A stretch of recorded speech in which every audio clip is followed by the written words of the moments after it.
20대 1억 모으기 1년에 1000만원씩이면 가능합니다. 근데 사실 이건 틀렸습니다. 먼저 전제 조건부터 다르거든요. 우선 대한민국의 경우 90% 이상 대학을 가게 되고 아무 조건 없이 4년제를 졸업하면 약 24살이죠. 근데 남자의 경우는 어떨까요? 아무리 빨라도 군대를 전역하고 나면 26살입니다. 그러면 실질적으로 4년에서 5년 안에 1억을 모아야 된다는 소리인데 이게 정말 가능할까요, 여러분? 아니 애초에 이게 말이 되는 소리일까요? 그래서 오늘은 어떻게 5년 안에 소비할 것을 소비하더라도 1억을 모을 수 있는 방법과 그 뒤에 왜 1억을 모아야 되는지에 대해서 알려드리도록 하겠습니다. 끝까지 보시죠.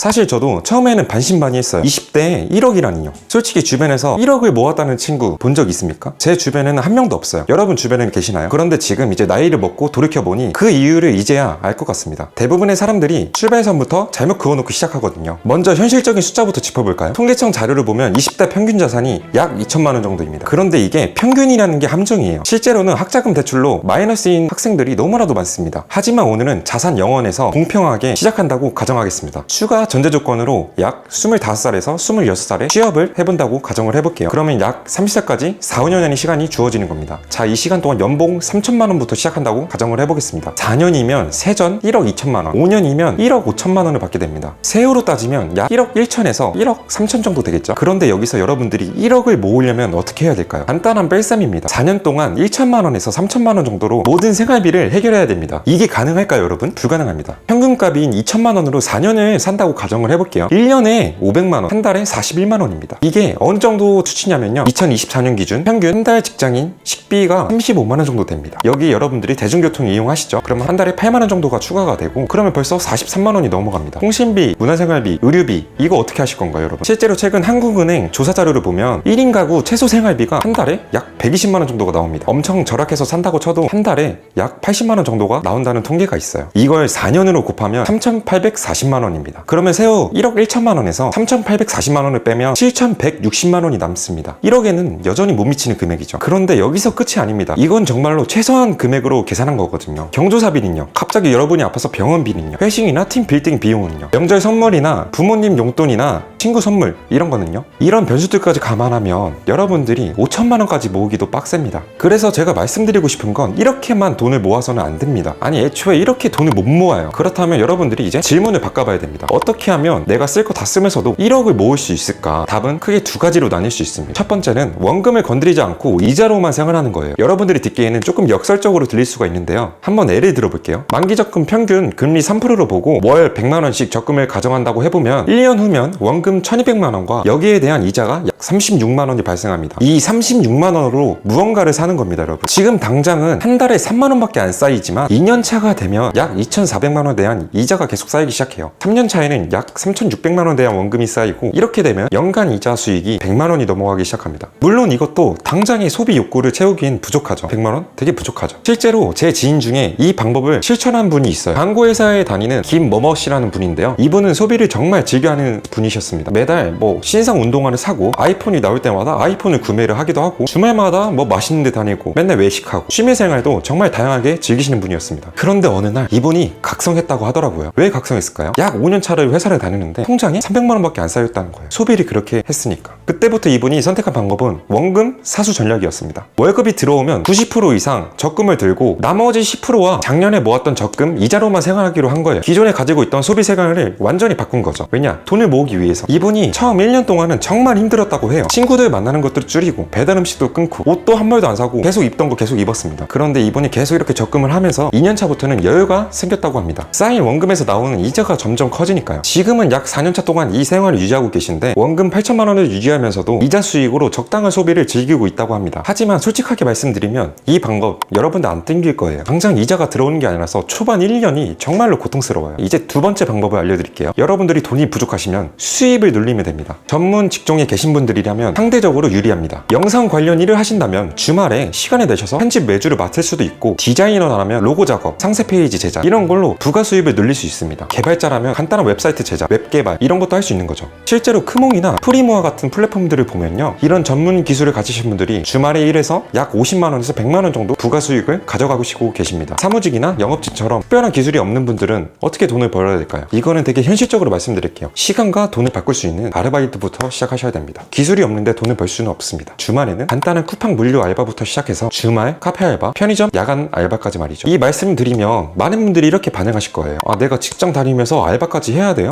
그럼 저는 언제 쉬어요? 여러분들 그 고민 저도 압니다. 주 5일 하루 8시간 이상 근무하면 주말엔 좀 쉬고 싶잖아요. 그런데 여기서 발상을 조금 바꿔보셨으면 좋겠어요. 알바를 추가 수익이 아니라 소일거리라 생각을 해보세요. 실제로 제가 아는 분 중 예시로 한번 들어볼게요. 회계법인에 다니시는 뭐뭐 분이라는 분이 계세요. 이분은 주말에 편의점 알바, 카페 알바 시간이 되는 만큼 3, 4시간이라도 하고 계십니다. 물론 일요일은 푹 쉬고요. 그런데 재밌는 건 이분이 주말에 일하는 거를 스트레스로 받지 않는다는 거예요. 이분은 어떻게 생각하냐면 회계법인 같은 분은 하루 종일 앉아가지고 이 컴퓨터 작업을 하시잖아요. 근데 주말에 사람을 만나고 움직이고 하니까 너무 좋다는 거예요. 현재 최저시급이 1.1만 원인가? 뭐 이 정도 되잖아요. 한 달에 약 32만 원입니다. 1년이면 384만 원이고요. 4년이면 1536만 원입니다. 이렇게 생각하면 적지 않은 금액이죠. 그렇다면 한 달 월급의 10% 23만 원과 알바로 충당한 32만 원으로 그래도 부족하지만 필요에 의한 소비에 지출을 맡고 계십니다. 여기서 또 다른 예시를 한번 들어볼게요. IT 기업에 다니는 머머씨란 분이 계십니다. 이분은 전 사례와 달리 조금 다른 방식을 택하셨어요. 이분은 일이 끝나면 평일 저녁에 배달 대행을 하십니다. 퇴근하고 집에 가면 어차피 TV 보고 눕거나 뭐 맥주를 마시거나 이런 식으로 여가생활을 하게 되니까요. 차라리 그 시간에 누구나 할 수 있는 배달로 2~3시간을 일을 하게 된 거예요. 날씨 좋은 날에는 뭐 산책하는 기분으로, 비 오는 날에는 비수당 받으면서까지 말이죠. 이렇게 해서 평일 저녁에 하루 2시간씩 투자하셔서 한 달에 약 40만 원 정도, 주말까지 하시면 약 70만 원 정도를 가져가고 계십니다. 물론 여러분들이 나 그래도 평일에 열심히 했으니까 주말에는 좀 놀고 싶어 이렇게 말씀하실 거라 압니다. 그런데 솔직하게 말씀드릴게요. 주말에 놀고 싶으신 분들, 평일에 그냥 계속 놀고 싶으신 분들, 이 영상을 클릭하지 않았을 거라 생각을 합니다. 만약 이 영상을 지금까지 보고 계시거나 클릭을 하셨다면 어느 정도 각오는 되어 있으시다는 거죠. 그리고 만약 정말 쉬고 싶다면 죄송하지만 제가 알려드린 방법하고는 조금 안 맞을 수가 있어요. 여기서 영상을 뒤로 가기 누르셔도 됩니다. 저도 처음에는 정말 하기가 싫었어요. 죽고 싶었죠. 왜 이렇게까지 돈을 벌어야 되냐, 내 거 벌고 그냥 놀면 되지, 맨날 이런 생각을 가지고 있었어요. 저도 첫 직장 다닐 때는 마찬가지로 주말에 편의점 알바까지 했어요. 토요일과 일요일 오전 9시부터 오후 1시까지 약 4시간 정도만 일했거든요. 이 4시간만 일한 것도 정말 힘들더라고요. 친구들은 불금이라 해서 술 마시고 다음날 늦게까지 자고 주말에 다 같이 놀러 다니고 여자친구 만나고 이렇게 하는데 저만 알바하러 가는 기분이 참 묘했습니다. 그런데 이 생활을 제가 한 달, 2달, 몇 달을 하다 보니까 사람이란 게 적응이 되더라고요. 그리고 추가로 월급뿐만 아니라 이렇게 추가적인 수입이 35만 원 정도 들어온다는 게 정말 뿌듯하고 행복했어요. 이렇게 시작한 게 나중에는 평일 주말까지 확장되었습니다. 제가 평일에 직장 퇴근하고 2시간 정도 주짓수 사범 생활을 했습니다. 그때 번 돈이 월에 한 80만 원 정도 돼요. 그게 제 소비 통장이 됐어요. 제가 월급은 월급대로 그냥 전부 다 저축으로 돌렸고요. 주짓수 사범 생활, 편의점 알바를 통해 번 돈을 오로지 제 소비 활동에만 썼어요. 처음에는 진짜 죽고 싶을 만큼 힘들었지만 지금 돌이켜보면 그때가 제 인생에서 가장 열심히 살았던 때가 아닐까 싶습니다. 여기서 제가 강조하고 싶은 건 딱 한 가지예요. 1억까지는 돈을 명확하게 구분해야 된다는 겁니다. 여러분들 월급의 90%는 무조건 저축입니다. 4, 5년 안에 1억을 모으려면 월급 90% 정도는 전부 다 저축하는 겁니다. 그리고 나머지 10%와 부업으로 번 돈만 소비에 사용하는 거죠. 그게 가능해요? 라고 물을 수도 있지만 가능합니다. 저도 해봤고 제 주변 지인분들도 해봤고 가능한 걸 말씀드리는 겁니다. 여기까지 들으신 분들은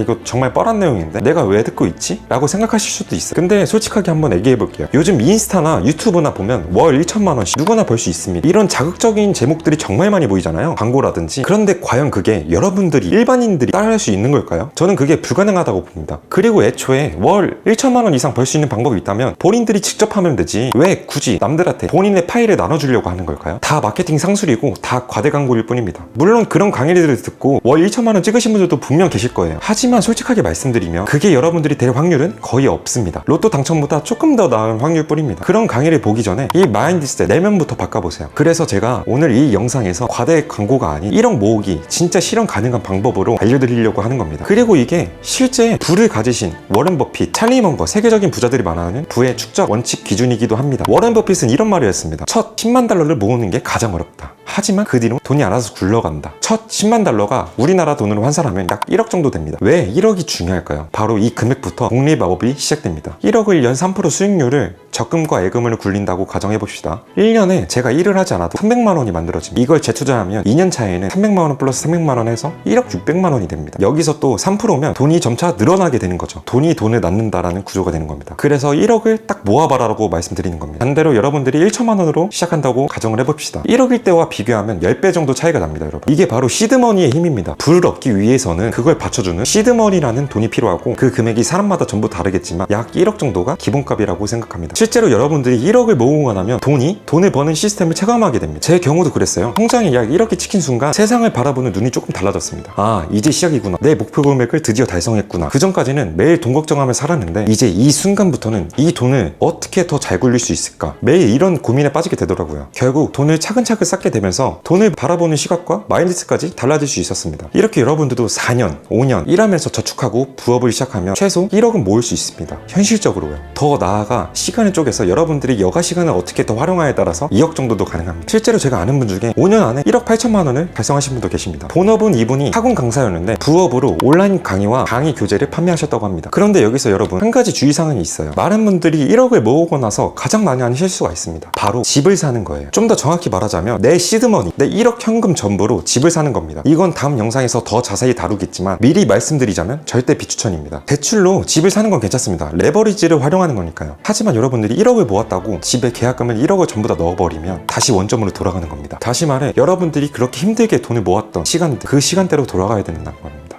그렇게 내 시드머니 전부 다 가지고 집을 사게 되면 돈을 벌어다 주는 시스템이 깨지게 돼요. 그러니까 대신 그 1억을 재투자하면서 대출로 집을 사는 게 훨씬 이득입니다. 요즘 그런 사람들이 많잖아요. 차는 현금 박치기다. 그 현금을 차라리 다른 투자로 굴리는 게 낫습니다. 마지막으로 제 이야기를 조금 더 해보자면, 저는 처음에 부업을 인스타그램을 시작을 했어요. 처음에는 제 일상 계정이었는데 점점 제가 마케팅에 관심이 생기면서 관련 컨텐츠들을 올리기 시작했어요. 그렇게 조금씩 반응이 오더라고요. 지금 현재 저의 사업은 스레드 운영 대행과 컨설팅, 솔루션 사업을 하고 있습니다. 그리고 현재 네이버 카페에서 제가 보냈던 시간들을 보내시고 계신 분들, 부업을 준비하시는 분들, 이런 비슷한 분류의 사람들을 모으고 있습니다. 여러분들이 카페에 들어오셔서 활동하는 건 당연히 무료입니다. 바라는 거 전혀 없어요. 지금까지 이 자리에 올라왔던 그 경험들, 변화 과정들, 여러분들도 다 경험하셨으면 좋겠습니다. 정말 열정이 있으시고 변화할 마음이 있으시다면 제 네이버 카페로 들어오시면 많은 동기부여와 많은 자료들을 보실 수 있을 겁니다. 함께 성장하는 분들을 많이 보면서 저도 에너지와 시너지를 함께 얻고 싶습니다. 오늘 영상 내용이 전곡을 찔렀거나 이거 내 생각이랑 맞다 라고 생각하시면 주변에 필요한 분들께 공유해 주시면 감사하겠습니다. 여러분 20대가 30대 발판이 될 수 있도록 지금 당장 오늘부터 시작해 보시길 바라겠습니다. 감사합니다. 마케팅 잘하는 남자 마잘렘이었습니다.